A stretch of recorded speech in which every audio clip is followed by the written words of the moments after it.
Hi, I'm Krouse of the Indiana Gazette, and we're back with our weekly high school football preview show. Reporting this week from Pat Corrigan Field, where the Penns Manor Comets are gearing up for a home game Friday night against Marion Center. The Comets are feeling pretty good this week after pulling an upset over rival Purchase Line for their second straight win. They lost 3 straight before that, but hope to stay on a roll as the regular season continues to wind down. The game will be the third that the Comets play on their new artificial surface here at Pat Corrigan Field, on which they won just 1 game so far. Penns Manor's 9th in the District 6 Class 1A rankings and is looking to lock down a spot in the playoffs for the 11th straight season. That journey continues Friday against a 1-6 Stingers team that lost to Northern Cambria last week. Marion Center and Penns Manor are last and second to last in the area in total offense. But the Comets will ride momentum from last week's win and try to get their offense going against the Stingers' defense, which is allowing 376.9 yards per game. Undefeated Ligonier Valley, the first-place team in the Heritage Conference, is coming off a big and emotional win over second-place Homer Center, and the Rams play host to Blairsville this week. Ligonier Valley remains 5th in the Class 2A state rankings and 1st in the District 6 rankings, and can claim a second straight Heritage Conference title with a victory. The Rams lead the area in all defensive categories and have outscored their opponents 346-12.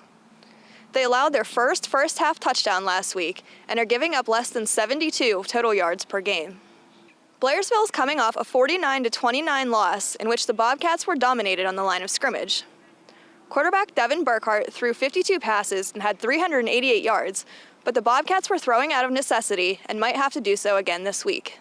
Last year's matchup between the two teams was forfeited by the Bobcats, who were dealing with the tragic deaths of 2 Blairsville high school students.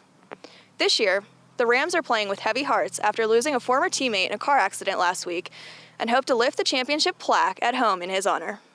Homer Center looks to bounce back after its loss to Ligonier Valley. The Wildcats are now 6-1, but despite the loss, they were pleased with their performance against the Rams last week.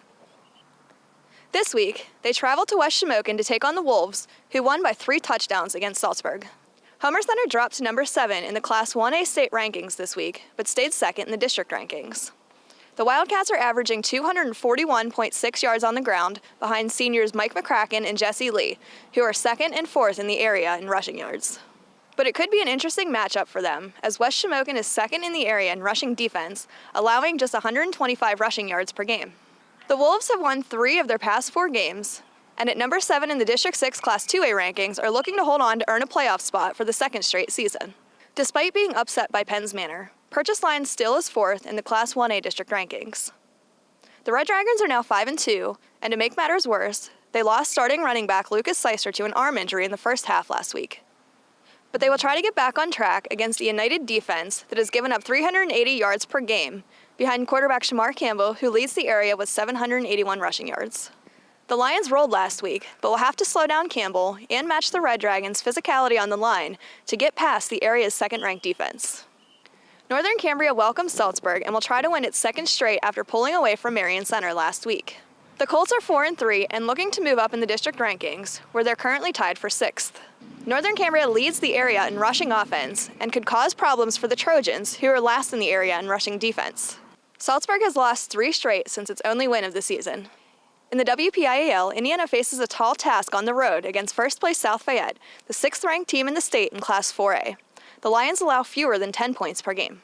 The Indians hope to return to a more balanced attack on offense after quarterback Luke Thomas attempted 41 passes in last week's loss to Knock, a game in which the junior became the program's all-time career leader in passing yards. Indiana's experienced offensive line fared well against a stout Knock front last Friday as freshman running back Ethan Marcosi scored a pair of touchdowns while increasing his team lead in rushing yards to 399. Apollo Ridge travels to Keystone Oaks for an Allegheny Conference game. The Vikings have been banged up and struggled against 2nd-place Freeport last week. Now, the 4-3 Vikings take on the 4-2 Golden Eagles, who have given up only 98 points this season.